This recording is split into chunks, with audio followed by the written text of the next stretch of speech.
ಇಂದು ಸನ್ಮಾನ್ಯ ಮುಖ್ಯಮಂತ್ರಿಗಳ ನೇತೃತ್ವದಲ್ಲಿ ರಾಜ್ಯದ ಉನ್ನತ ಮಟ್ಟದ ಒಪ್ಪಿಗೆ ನೀಡಿಕೆ ಸಮಿತಿ 66ನೇ ಸಭೆ ಜರುಗಿದೆ. ಇಂದು ನಡೆದಂಥ ಈ ಸಭೆಯಲ್ಲಿ 11 ಹೊಸ ಬಂಡವಾಳ ಹೂಡಿಕೆ ಯೋಜನೆಗಳು ಮತ್ತು 2 ಹೆಚ್ಚುವರಿ ಬಂಡವಾಳ ಹೂಡಿಕೆ ಯೋಜನೆಗಳಿಗೆ ಅನುಮೋದನೆಯನ್ನು ನೀಡಿದ್ದು, ಇವುಗಳಿಂದ 27,607 ಕೋಟಿ ಬಂಡವಾಳ ಹೂಡಿಕೆ ಆಗಲಿದ್ದು, ಇವುಗಳಿಂದ 27,607.26 ಕೋಟಿ ಬಂಡವಾಳ ಹೂಡಿಕೆಯಾಗಿದ್ದು, ಸುಮಾರು 8,704 ಜನರಿಗೆ ಉದ್ಯೋಗಾವಕಾಶ ಲಭ್ಯವಾಗಲಿದೆ. 8,704 ಜನರಿಗೆ ಉದ್ಯೋಗಾವಕಾಶ ಲಭ್ಯವಾಗಲಿದೆ.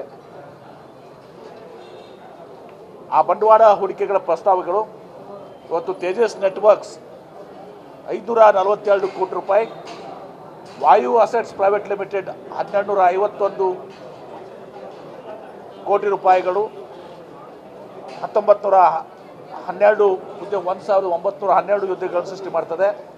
ತೇಜಸ್ ನೆಟ್ವರ್ಕ್ಸು 1312 ಉದ್ಯೋಗಗಳನ್ನು ಸೃಷ್ಟಿ ಮಾಡ್ತದೆ.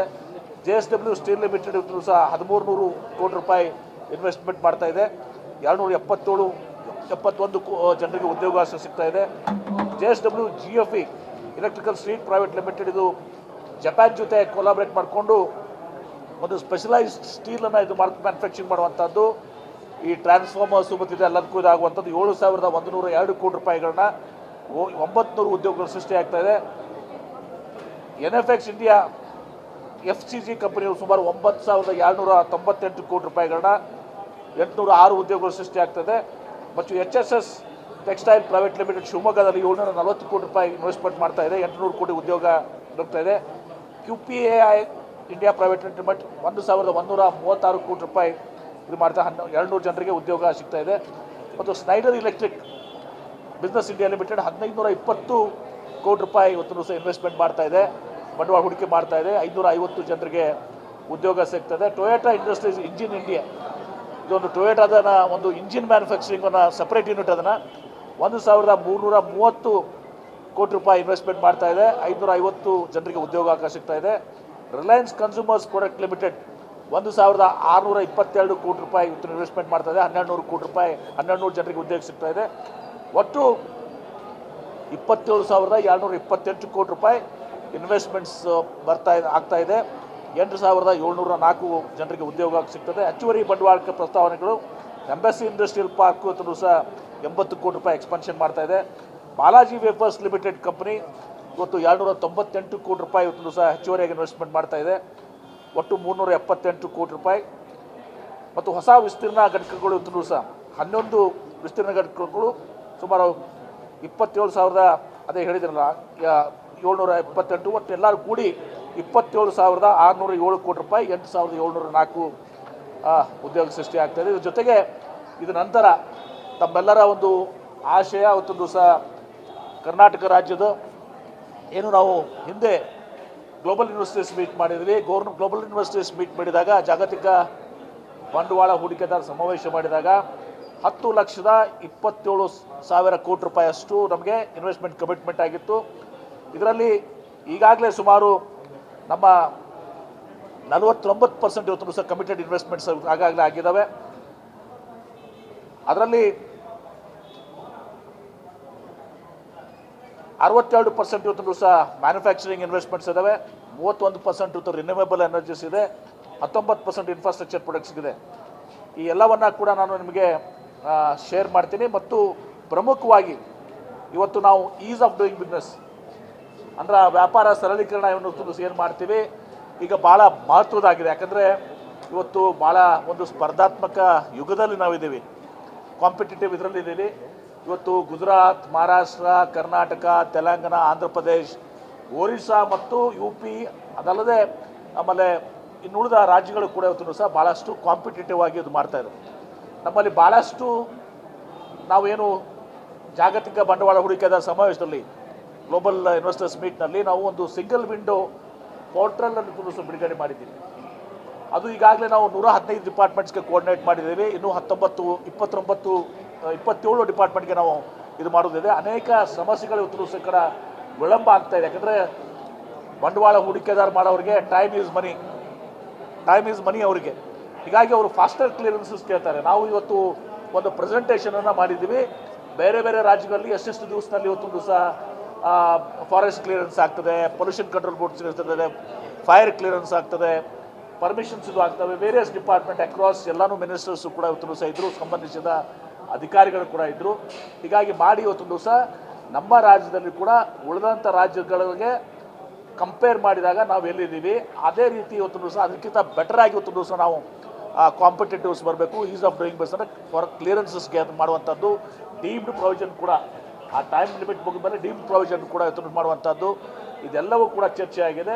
ಈ ಪ್ರೊಸೀಡಿಂಗ್ಸನ್ನು ಏನು is of doing business proceedings ಏನಿದೆ ಭಾಳ ಮಹತ್ವದ ಮೀಟಿಂಗ್ ಇದು. ಇದನ್ನು ಇವತ್ತು ಪ್ರೊಸೀಡಿಂಗ್ಸ್ ಮಾಡಿ ಮುಖ್ಯಮಂತ್ರಿಗಳು ನಿರ್ದೇಶನ ಕೊಟ್ಟಿದ್ದಾರೆ. ಇನ್ನಿತರ ರಾಜ್ಯದಲ್ಲಿ ಯಾವ್ಯಾವ ಥರ ಮಾಡಿದರೆ ಎಲ್ಲ ಇನ್ಫಾರ್ಮೇಷನ್ ನಮ್ಮ ಕಡೆ ಇದೆ. ಆ ಇನ್ಫಾರ್ಮೇಷನನ್ನು ಇವತ್ತು ದಿವಸ ನಾವು ಶೇರ್ ಮಾಡಿದ್ದೀವಿ. ಚೀಫ್ ಸೆಕ್ರೆಟರಿ ಅಧ್ಯಕ್ಷತೆಯಲ್ಲಿ ಇದೆಲ್ಲವನ್ನು ಕೂಡ ಸಂಬಂಧಿಸಿದ ಇಲಾಖೆಗಳಿಗೆ, ಉದಾಹರಣೆಗೆ ಪೊಲ್ಯೂಷನ್ ಕಂಟ್ರೋಲ್ ಬೋರ್ಡ್ ಇರ್ಬೋದು, ಫಾರೆಸ್ಟ್ ಇರ್ಬೋದು, ರೆವಿನ್ಯೂ ಇರ್ಬೋದು, ಫ್ಯಾಕ್ಟ್ರೀಸ್ ಆ್ಯಂಡ್ ಬಾಯ್ಲರ್ಸ್ ಇರ್ಬೋದು, ಫೈರ್ ಇರ್ಬೋದು, ಇನ್ನಿತರ ಯಾವುದೇ ಡಿಪಾರ್ಟ್ಮೆಂಟ್ ಇರ್ಬೋದು, ಅವರಿಗೆ ಇದನ್ನು ಇದ್ರದ್ದು ಸ್ಟೇಟ್ಸ್ ಈಗಾಗಲೇ ಶೇರ್ ಮಾಡಿದ್ದೀವಿ. ಅದನ್ನು ಮತ್ತೊಮ್ಮೆ ಅದನ್ನು ರೀಟ್ರೇಟ್ ಮಾಡಿ ಇದನ್ನೆಲ್ಲವನ್ನು ಕೂಡ ಅದನ್ನು ಇಂಪ್ಲಿಮೆಂಟ್ ಮಾಡಿ ಅನೇಕ ಸಂದರ್ಭದಲ್ಲಿ ಇವತ್ತು ಸಹ ಡೆಲಿಗೇಷನ್ ಆಫ್ ಪವರ್ಸ್ ಕೂಡ ಮಾಡಬೇಕಾಗ್ತದೆ. ಫಾರೆಸ್ಟ್ನಲ್ಲಿ ಮತ್ತೊಂದು ಕಡೆ ಡೆಲಿಗೇಷನ್ ಆಫ್ ಪವರ್ಸ್ ಡಿಸ್ಟ್ರಿಕ್ಟ್ ಯೂನಿಟ್ಸ್ಗೆ ಎಲ್ಲನೂ ಕೂಡ ಅದೆಲ್ಲವನ್ನು ಕೂಡ ಇವತ್ತು ಸಹ ಮಾಡಿ ಕ್ಯಾಬಿನೆಟ್ಗೆ, ಮುಂದಿನ ಕ್ಯಾಬಿನೆಟ್ಗೆ ಅದನ್ನು ತೊಗೊಂಡು ಬಂದು ಆ ಕ್ಯಾಬಿನೆಟ್ನಲ್ಲಿ ಇವತ್ತು ಸಹ ನಿರ್ಧಾರಗಳನ್ನ ಮಾಡಿ ಈಸ್ ಆಫ್ ಡೂಯಿಂಗ್ ಬಿಸ್ನೆಸ್ನಲ್ಲಿ ನಾವು ಈಗಾಗಲೇ 4th or 5th ರ್ಯಾಂಕಿಂಗ್ ಇದ್ದೀವಿ. Karnataka has to come to become number 1. ಆ ದಿಶೆಯಲ್ಲಿ ಇವತ್ತು ಸಹ ಈ ಒಂದು ಭಾಳ ಮಹತ್ವದಂಥ ಸಭೆ, ಎಷ್ಟು ನಾವು ಬಂಡವಾಳ ಹೂಡಿಕೆದಾರ ಸಮಾವೇಶ ಬಂಡವಾಳ ಅಟ್ರಾಕ್ಷನ್ಗಿದೆ ಅದರಷ್ಟಿಂತ ಹೆಚ್ಚಿಗೆ ಇವತ್ತು ದಿವಸ ನಾವು ಕರ್ನಾಟಕ ರಾಜ್ಯದಲ್ಲಿ ಭಾಳಷ್ಟು ಸಲ ಇಂಡಸ್ಟ್ರಿಯಲಿಸ್ಟು ನಮಗೆ ಕಂಪ್ಲೇಂಟ್ ಮಾಡ್ತಾಯಿದ್ರು, ಮುಖ್ಯಮಂತ್ರಿಗಳು ಕಂಪ್ಲೇಂಟ್ ಮಾಡ್ತಾಯಿದ್ರು, ನಮಗೆ ಡಿಲೇ ಆಗ್ತಾಯಿದೆ ಈ ಇಲಾಖೆಯಲ್ಲಿ ಅಂತೇಳಿ. ಅದೆಲ್ಲವನ್ನು ಕೂಡ ಈಗ ಸಿಂಗಲ್ ಒಂದು ಆ್ಯಪ್ ಮೂಲಕ ಕನೆಕ್ಟಿವಿಟಿ ಮಾಡುವಂಥದ್ದನ್ನು ಕೂಡ ಇವತ್ತು ದಿವಸ ನಾವು ಮಾಡಿದ್ದೀವಿ. ಮೈಕ್ರೋಸಾಫ್ಟ್ನವ್ರು ಡಿಸೈನ್ ಮಾಡಿದ್ದಾರೆ. ಅದೆಲ್ಲವೂ ಕೂಡ ಚರ್ಚೆ ಆಗಿದೆ. ಇವತ್ತು ಮೀಟಿಂಗ್ನ ಪ್ರೊಸೀಡಿಂಗ್ಸ್ ಆಗ್ತದೆ. ಆ ಪ್ರೊಸೀಡಿಂಗ್ಸನ್ನು ಚೀಫ್ ಸೆಕ್ರೆಟರಿ ಅವರು ಇಂಪ್ಲಿಮೆಂಟ್ ಮಾಡುವಂಥ ಜವಾಬ್ದಾರಿ ನಾವು ತೊಗೊಂಡಿದ್ದಾರೆ. ಎಲ್ಲ ಇಲಾಖೆದವ್ರ ಜೊತೆ ಚರ್ಚೆ ಮಾಡಿ ಇದು ಮಾಡಿ ಬೇಕಾಗಿದ್ದರೆ ಸಂಬಂಧಿಸಿದಂಥ ಸಚಿವರ ಅನುಮೋದನೆ ಪಡ್ಕೊಂಡು ಕ್ಯಾಬಿನೆಟ್ಗೆ ತೊಗೊಂಬಂದು ಕ್ಯಾಬಿನೆಟ್ನಲ್ಲಿ ನಿರ್ಣಯವನ್ನು ಮಾಡಲಾಗ್ತದೆ. ಸರ್, ಇವತ್ತು ಕರ್ನೂಲ್ನಲ್ಲಿ ಒಂದು ಬಸ್ ಆಕ್ಸಿಡೆಂಟ್ ಆಗಿದೆ ಸರ್. ಅದೆಲ್ಲನೂ ಅದು ಕೇಳಿದ್ದೀನಿ. ಅದನ್ನು ಕರ್ನೂಲ್ ಬಸ್ ಆಕ್ಸಿಡೆಂಟ್ ಆಗಿ ಸುಮಾರು 15 ಜನ, ಎಷ್ಟು 20 ಜನ ಏನೋ ಮೃತಪಟ್ಟಿದ್ದಾರೆ ಅನ್ನೋ ಮಾಹಿತಿ. ಅದು ಭಾಳ ದುರದೃಷ್ಟಕರ ಘಟನೆ. ಇವತ್ತು ಈ ಒಂದು ಇಂಥ ಘಟನೆಗಳು ಆಗಬಾರ್ದು. ಇವತ್ತು ಘಟನೆಗಳಾಗಿದೆ. ಇದಕ್ಕೆ ಕಾರಣ ಏನು ಅನ್ನೋದನ್ನು ಕೂಡ ನಾವು ಇದು ಮಾಡಿಕೊಂಡು ಮುಂಜಾಗ್ರತಾ ಕ್ರಮಗಳನ್ನ ಮುಂದೆ ತಗೊಳ್ಳೋದ್ರ ಜೊತೆಗೆ ಏನು ಇವತ್ತು ಮೃತಪಟ್ಟಿದ್ದಾರೆ ಅವರ ಕುಟುಂಬದವರಿಗೆ ಒಂದು ದಿವಸ ಸೂಕ್ತವಾದಂಥ ಒಂದು ಚಿಕಿತ್ಸೆಯನ್ನು, ಯಾರು ಗಾಯಾಳುಗಳಾಗಿದ್ದಾರೆ ಅವ್ರು ಕೊಡುವಂಥದ್ದು, ಪರಿಹಾರ ಕೊಡುವಂಥದ್ದು ಎಲ್ಲನೂ ಕೂಡ ಆಗಬೇಕು. ಅವರ ಆತ್ಮಕ್ಕೆ ಚಿರಶಾಂತಿಯನ್ನು ಕೊಡ್ತೀನಿ. ಮತ್ತು ಯಾರಿಗೆ ಗಾಯಾಳುಗಳಾಗಿದ್ದಾರೆ ಅವ್ರಿಗೆ ಶೀಘ್ರ ಗುಣಮುಖರಾಗುತ್ತೆ ಅದನ್ನು ಹಾರೈಸುವಂಥ ಕೆಲಸ ಮಾಡ್ತಾರೆ. ಸರ್, ಯತೀಂದ್ರ ಸಿದ್ದರಾಮಯ್ಯನವರು ನೆಕ್ಸ್ಟ್ ಉತ್ತರಾಧಿಕಾರಿ ಅನ್ನೋ ರೀತಿಯಲ್ಲಿ ನಾನು ನಿನ್ನೆನೇ ಹೇಳಿದ್ದೇನೆ. ಅದನ್ನು ನಿನ್ನೆ ನಾನು ಹೇಳಿದ್ದೇನೆ, ಪದೇ ನಾನು ಹೇಳೋಕ್ಕೆ ಬಯಸ್ತೇನೆ. ಅವರು ಯಾವ ಅರ್ಥದಲ್ಲಿ ಹೇಳಿದ್ದಾರೆ ಅರ್ಥ ಮಾಡ್ಕೊಳ್ಳಿ. ಇವತ್ತು ಸಹ ಸಾಮಾಜಿಕವಾಗಿ ಇವತ್ತು ಸಹ ಸತೀಶ್ ಜಾರಕಿಹೊಳಿ ಕೂಡ ಏನು SC ST ಜನಾಂಗ, ಹಿಂದುಳಿದವ್ರ ಜನಾಂಗ ಸಲುವಾಗಿ ಇವತ್ತು ಶುರು ಮಾಡ್ತಾ ಇದ್ದಾರೆ. ಬೆಳಗಾವಿಗೆ ಹೋದಾಗ ಯತೀಂದ್ರ ಅವರು ಇವತ್ತು ಸಿದ್ದರಾಮಯ್ಯನವರ ಏನು ಸಿದ್ಧಾಂತ ಇದೆ ಐಂದ ವರ್ಗದ ಇದನ್ನು ಅದರ ಸತೀಶ್ ಜಾರಕಿಹೊಳಿ ಕೂಡ ಮುಂದುವರಿಸ್ತಾ ಇದ್ದಾರೆ. ಅದು ಒಬ್ಬರು ನಾಯಕರು ಅನ್ನೋ ಒಂದು ದೃಷ್ಟಿಯಲ್ಲಿ ಹೇಳಿದ್ದಾರೆ. ಹಾಗಂತಲ್ಲ, ಅಲ್ಲಿ ಹೋದಾಗ ಅವ್ರು ಹೇಳಿದ್ದು ನಾನು ಹೇಳ್ತಾ ಇದ್ದೀನಿ. MP ಪಾಟೀಲ್ ಮುಂದುವರ್ತಾರೆ ಅಂತ ಪ್ರಶ್ನೆ ಬರೋದಲ್ಲ. ನಾನು ಬಸವಣ್ಣವ್ರು ಇದ್ರು ಬಂದಂಥ ಸಾಮಾಜಿಕ ಕಲ್ಪನೆ ಬರುವಂತೆ ನಮ್ಮಲ್ಲಿ ಅನುಭವ ಮಂಟಪ ಬಂದಿದೆ ನಮ್ಮಲ್ಲಿಂದ. ಹಾಗಂತಲ್ಲ, ಅವರು ಅಲ್ಲಿ ಹೋದಾಗ ಒಂದು ಕಾರ್ಯಕ್ರಮದಲ್ಲಿ ಅವ್ರ ಉದ್ದೇಶ ಮಾತಾಡಿದ್ದಾರೆ. ಬಿಜಾಪುರ ಬಂದರೆ MP ಪಾಟೀಲ್ ಬಸವಣ್ಣನ ಬಗ್ಗೆ ಭಾಳಷ್ಟು ಇದು ಮಾಡ್ತಾ ಇದ್ದಾರೆ, ಅನುಭವ ಮಂಟಪ ಅಂತೇಳಿ MP ಪಾಟೀಲ್ ಬಗ್ಗೆ ಮಾತನಾಡ್ತಾ ಇದ್ರು. Thank you. ಇದನ್ನು ಶೇರ್ ಮಾಡ್ತೀನಿ ಎಲ್ಲ ಜೊತೆಗೂ ಕೂಡ. ಈಸ್ ಆಫ್ ಡೂಯಿಂಗ್ ಬಿಸ್ನೆಸ್ದು ಮತ್ತು ಈ ಇದನ್ನು ಮಾಡ್ತೀವಿ. 2 ಮಹತ್ವದ ಸಭೆಗಳು.